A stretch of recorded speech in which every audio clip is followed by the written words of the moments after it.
सर्वप्रथम सर्वांना श्री स्वामी समर्थ. आपल्या आवडत्या व्यक्तीला आपल्या जवळ यायलासाठी किंवा आवडती व्यक्ती आहे ती आपल्यापासून काही कारणास्तव लांब गेली आहे किंवा अगदी खूप प्रेम करता अशीच व्यक्ती आहे जी कुणीही असू शकते.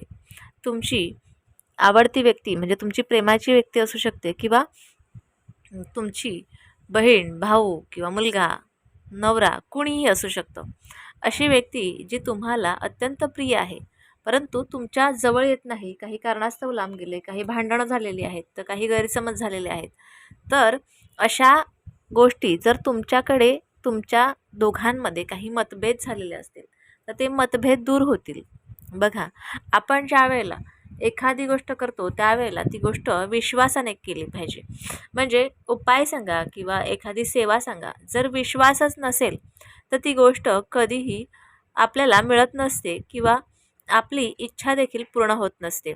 बरेच लोक असे कमेंट करतात की कुणी केलं आहे का, कुणाची इच्छा पूर्ण झालं आहे का, म्हणजे इतरांनी कोणी केलं असेल तरच तुम्ही करणार. तर असं नाही. तुमचा विश्वास असेल, तुमची श्रद्धा असेल तर एखादी गोष्ट तुम्ही करत चला. तुमचा विश्वास किंवा तुमची श्रद्धा नसेल तर त्या गोष्टीच्या नादी तुम्ही लागूच नका, कारण ती गोष्ट कधीही तुम्हाला मिळणार नाही. आता कुठलाही उपाय किंवा कुठलीही सेवा करत असतील तरी पण कर्म आणि कष्ट महत्त्वाचे असतात. आता एखाद्या व्यक्तीला तुमच्या जवळ आकर्षित करायचं आहे, हा आकर्षित मंत्र आहे, बीज मंत्र आहे. आता मंत्र कुठलाही असू द्या, तुम्ही ज्या वेळेला मंत्र म्हणता त्यावेळेला एखादी व्यक्ती तुम्ही तुमच्या मनात ठेवता. आता ती व्यक्ती जर का तुम्हाला कधी फोन करत असेल तर तो फोन तुम्ही घ्यायचा टाळू नका किंवा त्या व्यक्तीशी बोलायला जाण्याचा प्रयत्न करा. कधीही त्यांच्याशी बोलणं टाळू नका किंवा त्या व्यक्तीला तुम्हाला असं नाही की इतरांच्या तोंडावर तुम्ही काहीतरी वाईट साईड बोलता आणि ती व्यक्ती तुमच्या जवळ यायला पाहिजे, असं नाही. ती व्यक्ती तुमच्या जवळ यायला पाहिजे तर तुम्ही काहीतरी प्रयत्न करायला पाहिजे. असं नाही की तुम्ही एखादा मंत्र बोललात आणि तुमच्या जवळच ती व्यक्ती येईल. तुम्हाला त्यासाठी प्रयत्न करणं खूप गरजेचं आहे.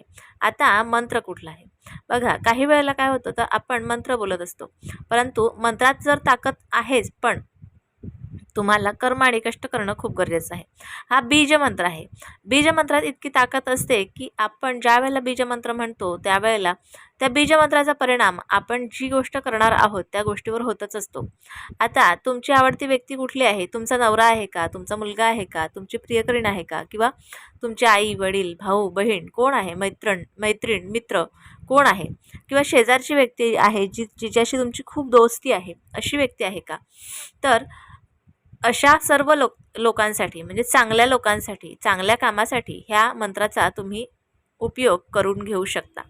आता तुम्हाला आवडणारी व्यक्ती जी पण कोणी आहे XYZ, ती तुमच्या डोळ्यासमोर आणा, तुमच्या मनात आणा. त्या व्यक्तीचं नाव घ्या, जे काही त्या व्यक्तीचं नाव आहे त्या व्यक्तीचं नाव घ्या आणि त्यानंतर मी जो मंत्र म्हणते तो मंत्र तुम्ही म्हणायला सुरुवात करा.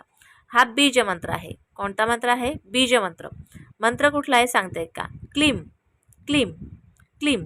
हा बीज मंत्र तुम्ही म्हणायचा आणि तुमच्या मनात त्या व्यक्तीचं नाव घ्यायचं, डोळ्यासमोर त्या व्यक्तीला आणायचं. बघा, काही वेळातच किंवा काही दिवसांमध्येच, बघा एकाच दिवसात हे होईल असं नाही, परंतु तुम्ही प्रयत्न केला तर लवकरात लवकर, अगदी मनापासून प्रयत्न करा, लवकरात लवकर. आणि तुमच्यासाठी जर ती योग्य व्यक्ती असेल तर ती नक्कीच तुम्हाला स्वतःहून फोन करेल किंवा स्वतःहून ती व्यक्ती तुमच्या समोर येईल आणि समोर आल्याच्यानंतर तुम्ही त्या व्यक्तीशी नक्कीच बोलायचा प्रयत्न करा.